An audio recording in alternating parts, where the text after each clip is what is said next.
How y'all doing? Welcome back. Welcome back, everybody. Happy to be here. So, I think this is a really good topic for us to get into. We are going to be talking about LARCs. What does that Yes. mean? Long acting reversible contraception. And right before we got started, we were like, when was the first time we actually talked about LARCs or heard about that term? Yes.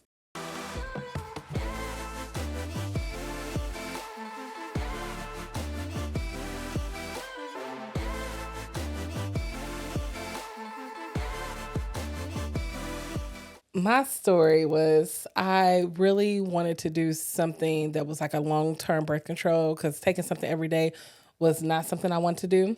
And I wanted to do an IUD because I heard about it. And my mom was like, we are not doing that. We are not putting nothing in your body. And I was like, why Yeah, not? why?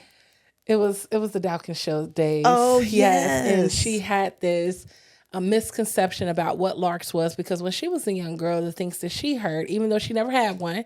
And so that's kind of was my first impression about like, okay, IUDs are bad. I don't want those anymore. So Well, that is something that happens in all families.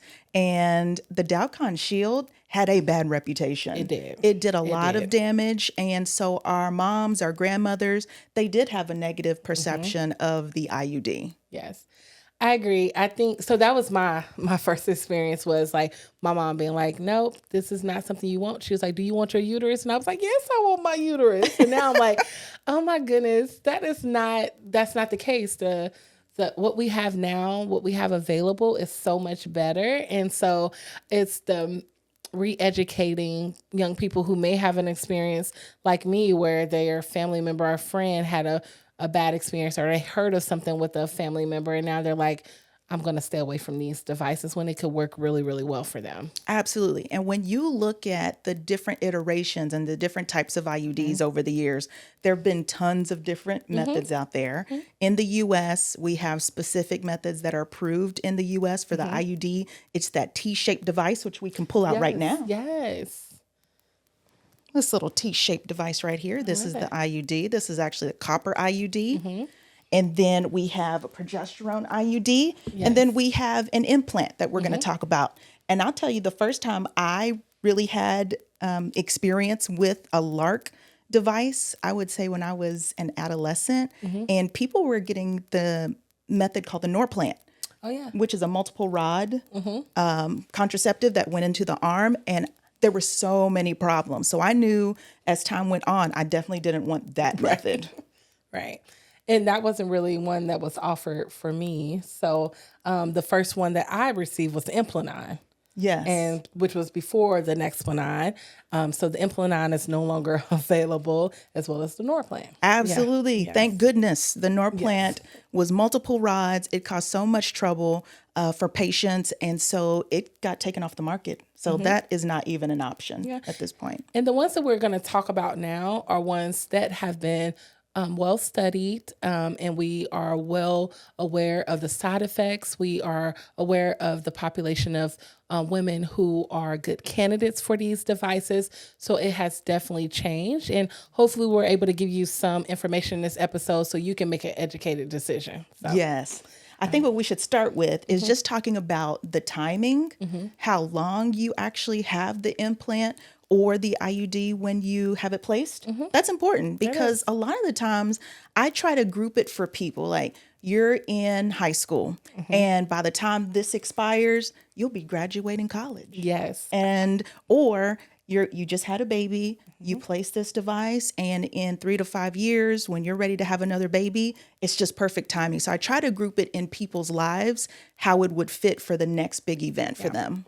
I agree. And I think also the timing plays a role for like their childbearing plans. And some people are like, even though we have these devices that can last on the shorter end of 3 years up to 12, like some people are wanting to get pregnant within 2 years. That doesn't mean you still can't get the device. And so I think that's a good place to start. I agree. Yes. So the implant. Implant was the first one that I had. I had the Implanon, and then that was a device that has went out of away, and it was nothing wrong with that device. It was just more difficult to see if it was needed to be removed. And so now we have a newer device where we can use X-ray to be able to see it in your arm. And so that is the difference. So that device is here. Do you have a? I have one for you. I like it. Thank and you. I have one too. So it is this 4-centimeter rod. It's a cylinder-shaped rod that goes into the arm. And this device, when you look at the packaging for the device, it is packaged for or approved for 3 years. But the research is now telling us that it will be good to use for up to 5 years for women. So I feel like some people don't know that, and that's good information to have, so you can decide, like, do I want to get this out now? Do I want to wait a little bit later to have this implant removed? And this implant, it is progesterone only. So certainly there are some people that do not want estrogen or cannot use estrogen. So it's only one hormonal method in this device. Yeah. And it goes in the arm. And so it's kind of more right here in your arm, not too close to your arm, under your arm or your armpit, and not too close to your elbow. And it sits there, and it sits in the subcutaneous layer. So that is the fatty layer of your arm. And we don't want it to be too close to your muscle. And so that's why we want to make sure that you can feel it after it is placed into the arm. So it is a procedure that is done in the office. It takes approximately 5 minutes, if that, to place this device into your arm. And I would say that this is the method that a lot of people choose if they are anxious about getting a pelvic exam, if they don't want a pelvic exam, if they want something more superficial on their body that they can actually feel, and versus getting a pelvic exam and having a device internal that they feel like they have less control over. Yeah. And I agree. People think that they have to have a pelvic exam before they have this placed. That is not true. We do not have to perform a pelvic exam before your implant is placed. It is a less invasive procedure that is done. So I think it'd be good to kind of walk them through the steps of what to expect when they come in to get the implant placed. Yes. So this is the implant that we were talking about, and this is what we'll show you for insertion. Have you ever had one of these? Never. Oh, yes. So I had one of these for almost 8 years. What? Yeah. The same implant? No. Oh, I was about to say, girl, Not you were at risk. You went past the due date. She's like, you wanted an unintended pregnancy. No, I had the implant twice, Dr. Franklin. Thank you. I started sweating. Oh, my goodness. We can't be telling people that. Yeah, so that is the device. It's a little cylinder device that goes in your arm, and you should be able to feel it or palpate it to make sure that it's still in place. And I recommend everybody do that. Yeah, and Yes. the most important thing is that if it's placed correctly, you should not be able to see it That's true. through the arm because it should Absolutely. be something private. Yeah. Someone should not be able to say, oh, you have the implant in your arm. Right. It should be well hidden. It should be still superficial enough for you to feel it, but not visualize it and see it through someone's arm. Nope, I agree. So the process, are you okay if you going to be my model today? Okay. Okay. So on the arm, I like how you just lay back like this. So on the arm, we are always touching like the elbow just to make sure we're not too close to the elbow, but also not too close to your axilla or your under armpit. And so those are the two main important landmarks. And then there's a groove here. There's a groove between your muscle groups. We have 2 muscle groups, and we don't want to be in that groove of the muscle groups because that can put you at risk for that implant going near your blood vessels as well as your nerves. And so we want to stay away from that groove. So we go under that. So depending on your arm length, we're going to go under that area just to find a perfect space between these areas. Because we know that the implant, as I was showing you, go back to it, being 4 centimeters, we want to find a perfect spot to where it is that 4 centimeters. Does that make sense? Absolutely. Okay. Well, the good thing is, just so you all know, I am the contraceptive specialist. Yes. And so for me to listen to her talk about this, I did good work, didn't I? You did. I was trying not to use my big terms when I was doing it. I'm like, let me just break it down a little Exactly. bit. Trying to make you proud, not Thank sweat at the you. same time. Thank 'cause you. I don't want to mess it up. And so when we're doing this, you should be laying down, usually in this position as well. And your provider should be placing it sitting down as well, so that we don't place it too deeply. And here's the device here. And when we're taking it out, there is a needle in this device. So before we do any of this, we're cleaning off the arm. Usually clean it off with an alcohol pad, and that is what we'll do first before we inject the arm with some medication to numb up the arm. Yes. So usually some lidocaine. Yes. And certainly you could use alcohol swabs. I like to use betadine. Yes. Because I like to mark on the arm. Yes. I like to mark on the arm, visualize, make sure it's going in the right spot.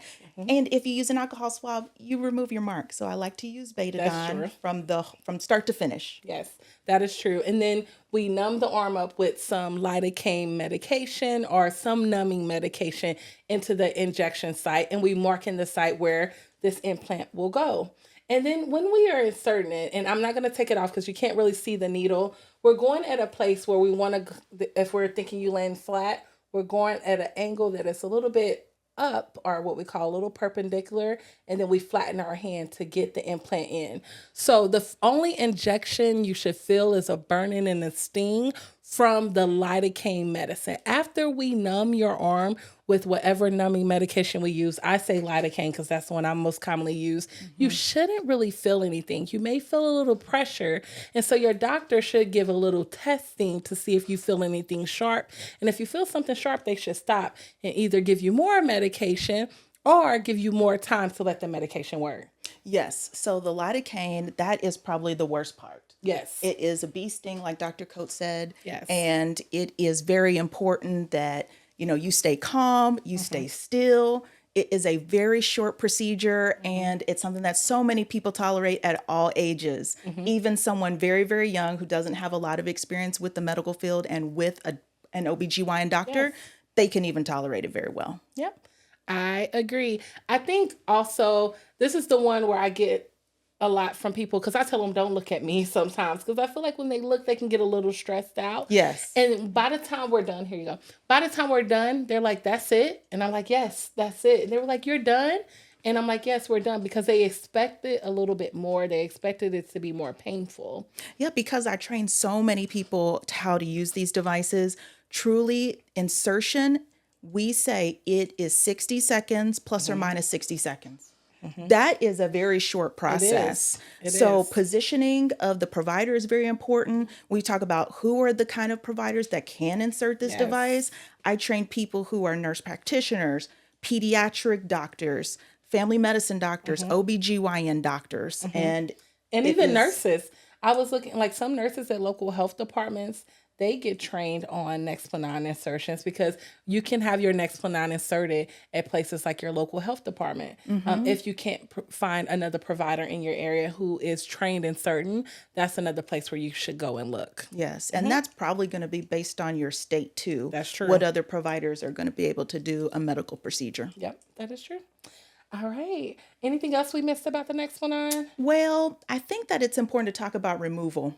Yes. So that is another part of this process, because some people, they get anxious about the insertion and then they're going to get anxious about a removal too, because there's another procedure that has to happen when it has to come out. Yeah. And so also some people will have it removed and have another one replaced back in. Yep.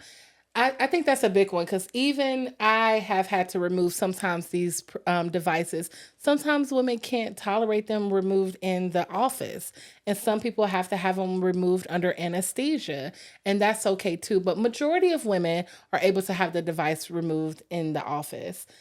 One of the biggest things is making sure that we can feel the device just to see if we need to do anything additional for the device to be removed. So if me and the patient can feel the device, then that should be a pretty simple removal in the office, wouldn't you say? Absolutely. Yeah. So if it is easily felt, definitely can remove it in the office. It is when they are inserted too deeply where it can be an issue. Yes. So sometimes people have to be referred on to a specialist that can spend a little bit more time, maybe use an ultrasound machine to be able to remove the implant if it's too deep. I like how you just did a bug for yourself. She's like, sometimes people get, referred to me because I'm the specialist where I remove the deep ones. No, but that's really true. It is. And it's good to know somebody that you can refer to Yes.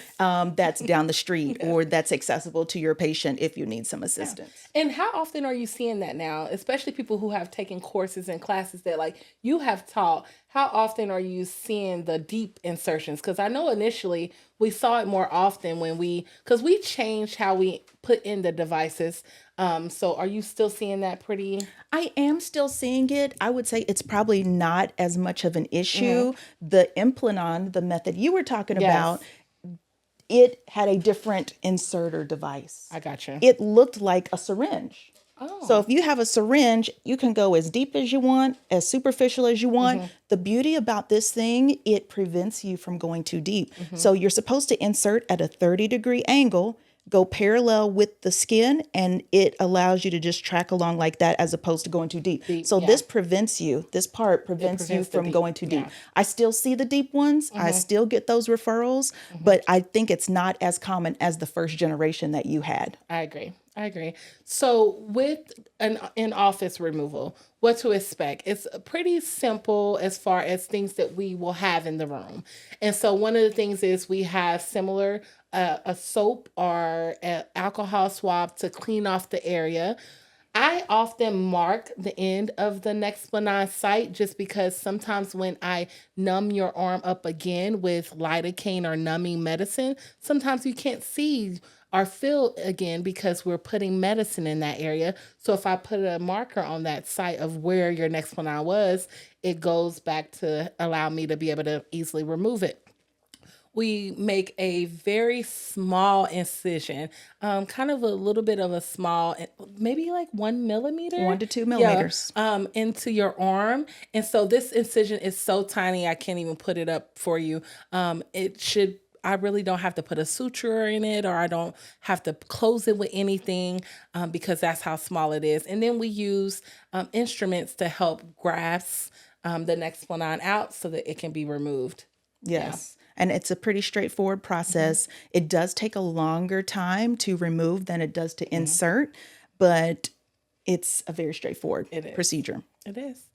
All right. And then for the ones who's in the operating room, sometimes I do that for some people who can't tolerate things like in-office procedure. And I think that's something to acknowledge. A lot of people think that when they go to a gynecologist to have contraception, that it's only the things that we can do in office. But some patients, we understand, can't have some of these procedures done while being awake. And we counsel and we will change our methods of removal depending on that patient.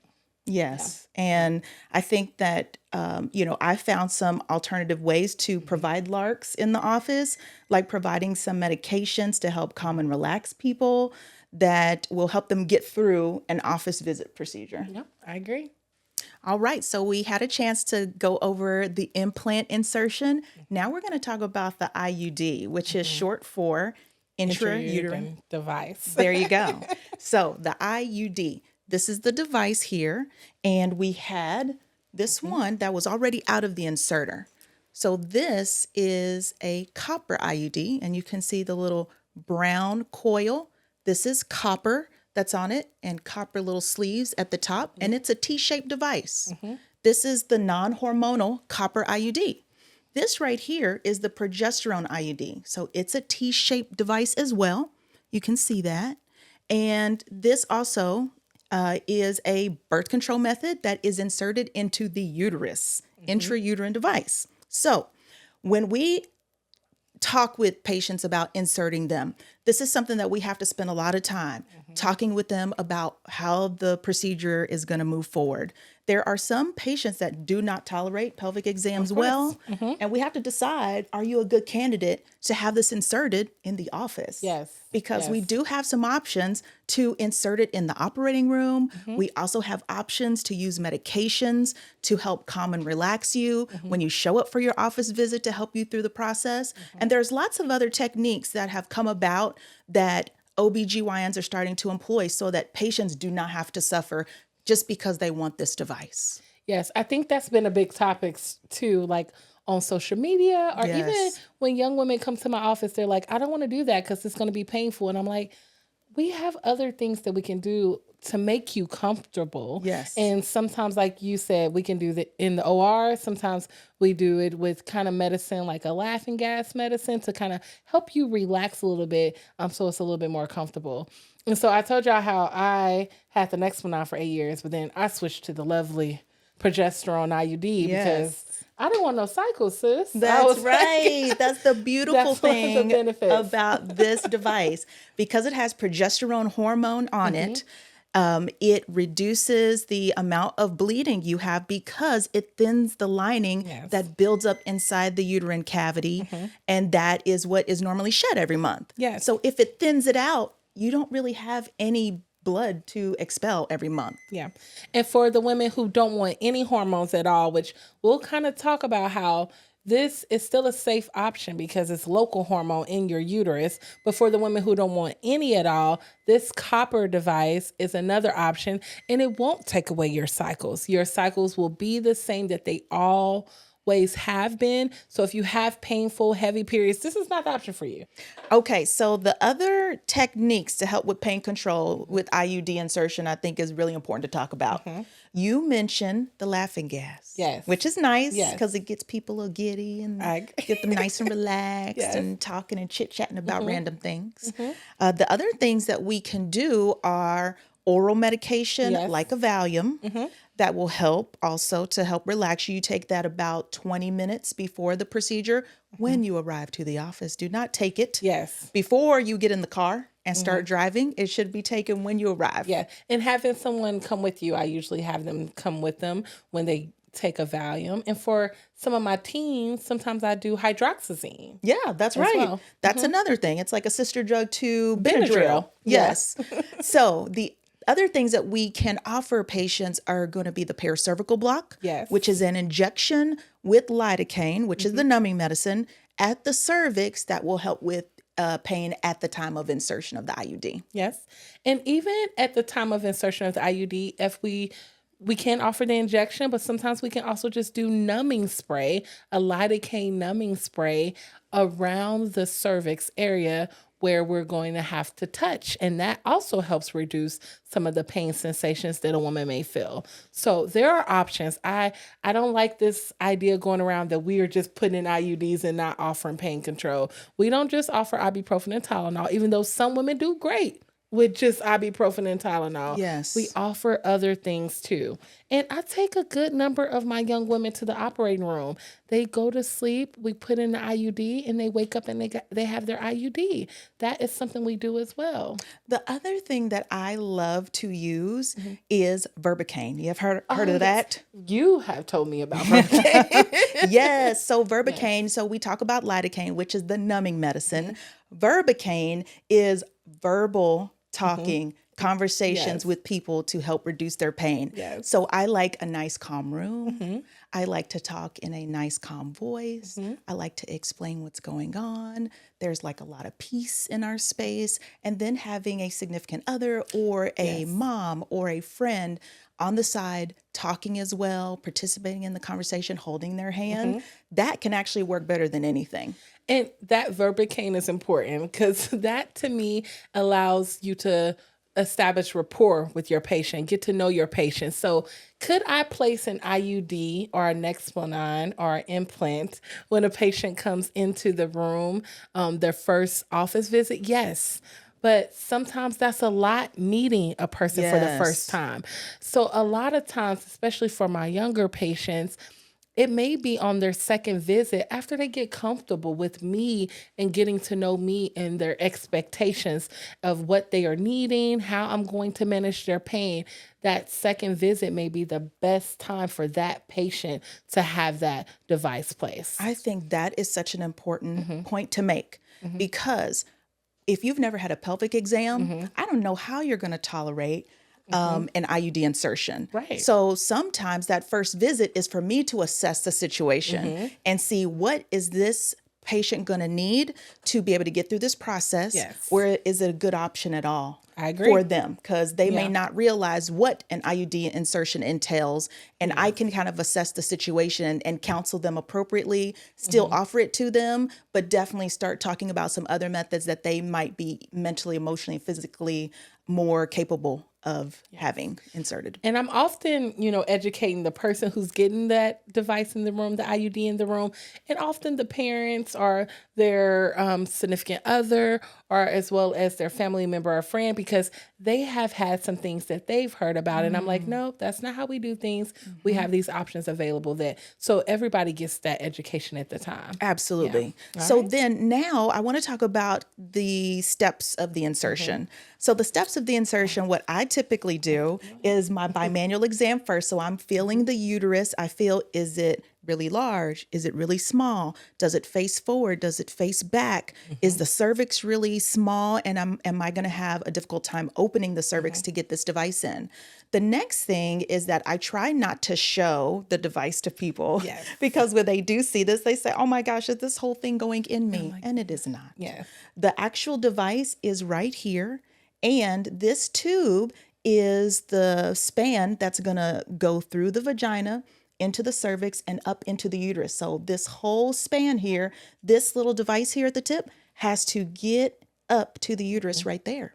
So that's why this device looks so big and intimidating. I try not to show this to people. Yes. Though. Okay. Yeah. So when it's time to insert, we use a speculum, of course. We put it in the vagina. We clean the cervix off with the betadine soap to reduce risk of infection. For STD testing. Yes. Some people will have their STD testing ahead of time at the previous visit, like Dr. Coates was mentioning. Sometimes you can just test at the time when you insert the IUD. But we do use betadine soap or some kind of cleansing soap to clean the cervix and the vagina before this is inserted. Then we want to take the device and we want to make sure it gets pulled into this entire tube. So we kind of look like this. See that T there? We pull it in so that we can get this into the uterus. So now that our device is ready, our patient is laying on the bed, we've got the speculum in, I can see the cervix very easily. This is going to go into the cervix, so through the vagina, into the cervix, up to the top of the uterus. And then I pull it back 1.5 to 2 centimeters, and then I push my device out to the second position and see how those arms popped out. And then I'm going to go back up to the top of the uterus where the IUD belongs. And then I pull this until I hear a click. And then I'm leaving the IUD in the uterus. And then you see the string. This string actually sits in the vagina. And this is how we can detect the IUD is still in place.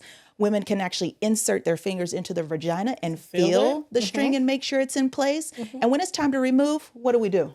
Oh, we just grasp the strings. It's really simple. Exactly. Grasp the strings and pull the IUD out. And so it is a little less of that's simple.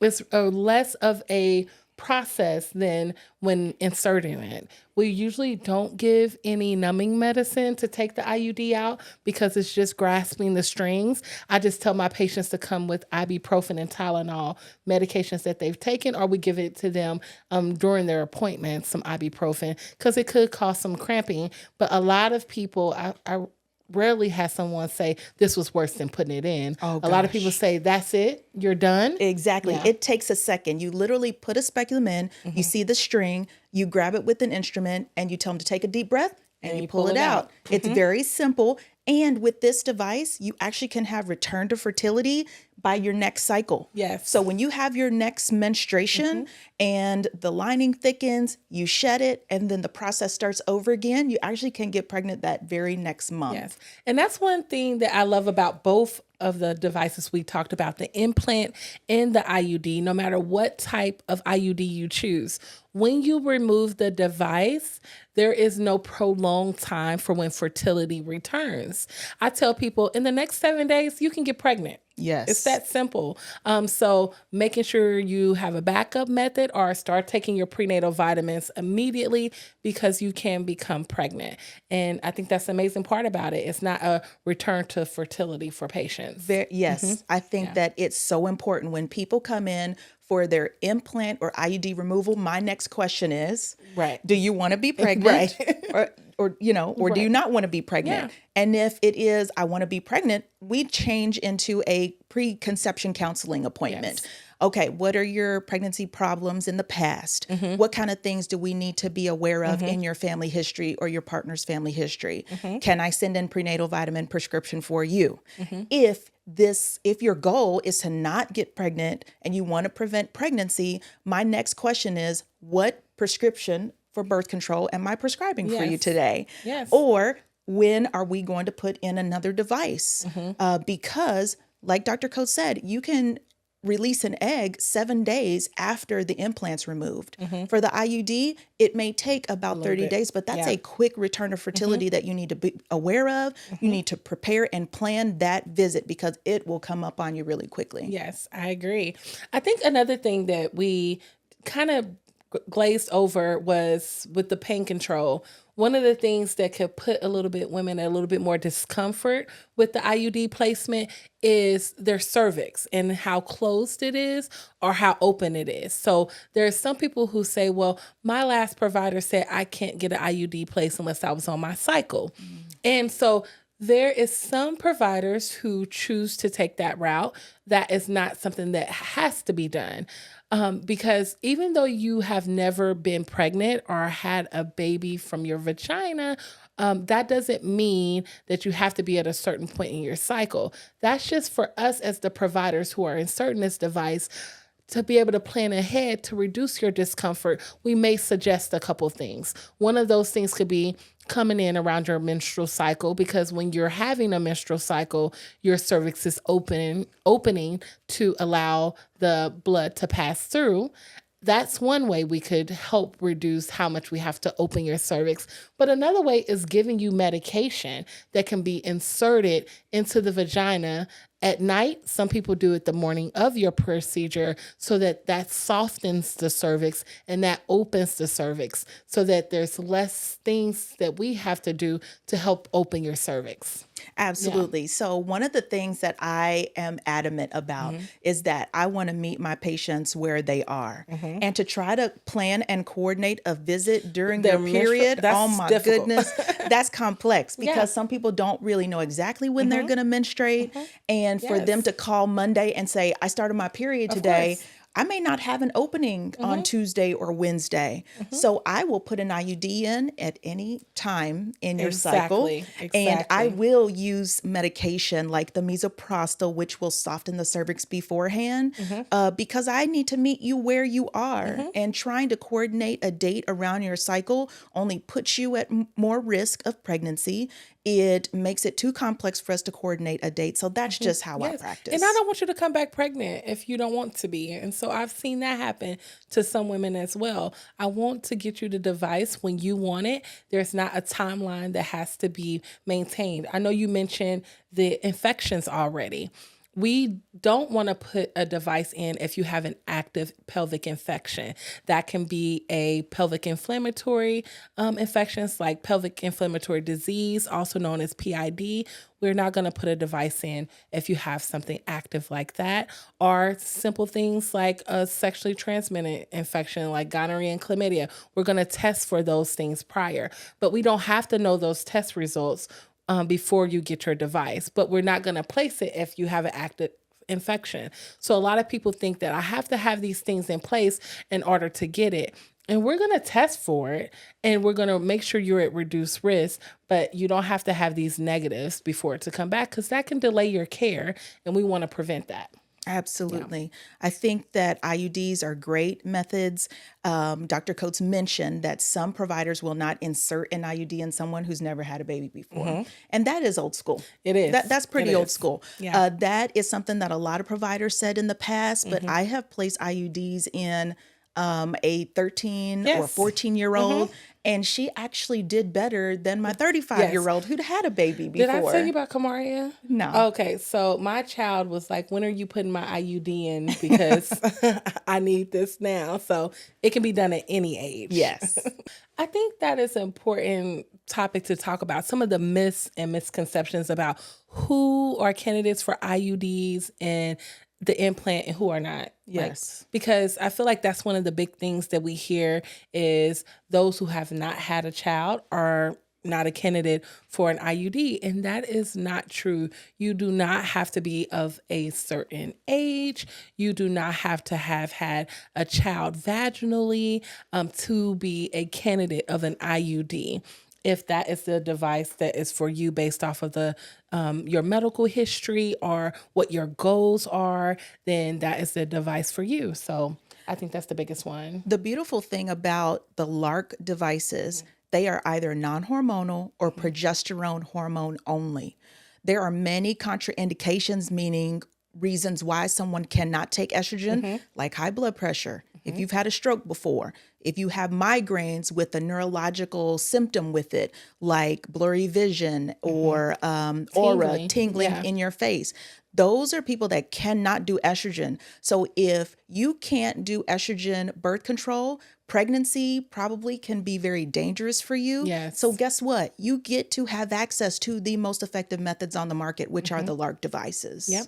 And they're the ones that, we don't think about. They are 99% effective. So only 1% of women, or 1 out of 100 women, will get pregnant with these devices. And I think that is important to know. It's just as effective as if you were getting your tubes removed or tubal ligation surgery. It's just as effective. And that's an important point to make to patients that may have children at home. And they're like, I want something very effective. I do not want to have any more children, but I don't really have any downtime. I can't go in for surgery and be off of my feet for even a couple of days. I got a lot going on. Yes. So this is a great option for them to get a device placed in the office and still have the protection like they had their tubal ligation performed. And I think that kind of ties in with another myth. Women who have an IUD or an Nexplanon, they're at a much higher rate to have an ectopic pregnancy, which is a pregnancy in the fallopian tube and not in the uterus.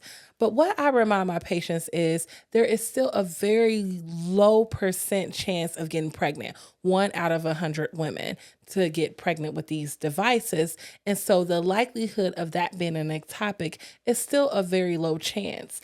Absolutely. So even if you do get an ectopic while having an implant or IUD in place, it is far lower than the general population that will ultimately get an ectopic as well. So your chances of getting pregnant is extremely low. And I quote people even less than 1%. But if they do get pregnant, the chance that it's going to be an ectopic is so low. Yes, I agree. I like to deal in whole numbers, sis. I'm like 1 out of 100 women, I get that. I get that. Because that, you can't tell someone there's a chance that a half of a person could get pregnant. And they like, what are you talking about? A whole person could get pregnant, right? Okay. So what are the other myths that we need to talk about is whether or not IUDs cause abortion. Yes. And IUDs do not cause abortion. I'm going to say that one more time. They are not associated with abortion. I have women who have gotten pregnant with an IUD.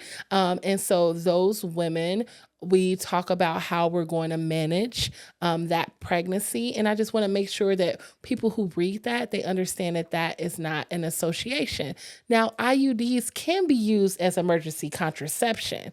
That is completely different. What I mean is, if you were to have been exposed to sperm, whether in what way that may have been, whether that has been a condom broke or anything like that, and you wanted to prevent pregnancy within 5 days of that exposure, then you can come to us and we can insert an intrauterine device, and that intrauterine device can help prevent pregnancy by doing things such as reducing your cervical mucus and thinning the cervical mucus, which is an important part of a pregnancy implanting. So things like that, and also shedding your uterine lining, but that is not equivalent to an abortion. Right. Yeah. So the IUD will cause an environment that the sperm will not like and the egg will not like. So it provides an environment that is not optimal for pregnancy. The other thing is that I really want to take it back to the science. Yes. Because there were studies that were done that showed with they flushed the uterus and fallopian tubes and they retrieved that fluid, there was no evidence in a group of people that showed a fertilized ovum, a fertilized egg, no embryo or anything like that when people had IUDs placed. The other thing is that they did serial blood counts to look to see if anyone had a chemical pregnancy. Chemical pregnancies are when people have a positive pregnancy test and then they'll start bleeding and the pregnancy never implants. Like they never saw any pregnancy hormone in people and they never saw any fertilized eggs in people that had IUDs placed. Yes. Yeah. So I think that's the science that tells us. Yep, I agree. And so another important thing is when can you get the IUD after you have a baby? So you can have an intrauterine device or IUD placed immediately after delivery. And some women choose to do that because they have an epidural in place. So we talked about pain control. We didn't talk about epidural being a pain method option for women who had just had a child. The only thing is we have seen that it could cause expulsion, meaning the IUD could come out. The uterus is a muscle, so the muscle of the uterus can contract and push it out. But that doesn't mean you cannot have an IUD placed immediately after having your child. Absolutely. Okay? And if you have someone who's very anxious about their pelvic exam and they do not want it done in the office, and this is a perfect time to insert it might be worth it to them to have it placed at that time. There's also a lot of women who just don't make it back for their 6-week postpartum visit to have their IUD placed. And so it is critical that we provide that opportunity for people. The other thing is that you can have increased expulsion at the time of a vaginal delivery. If you place it right after the placenta is removed, it goes from like 2 to 10% up to 10 to 25%. But there's a chance that 75 to 90% is going to stay in place. Yes. And the last one is breastfeeding. Breastfeeding moms can have an IUD. It's not going to affect your breastfeeding. It's not going to affect your milk production. So I think those are some of the common myths and misconceptions about IUD placements. Hey family, we love spending time with you all. We love bringing you all content. Please tell us what you want to hear. Put it in our chat, talk to us, follow, subscribe, so we can start bringing you content that you all are really interested in.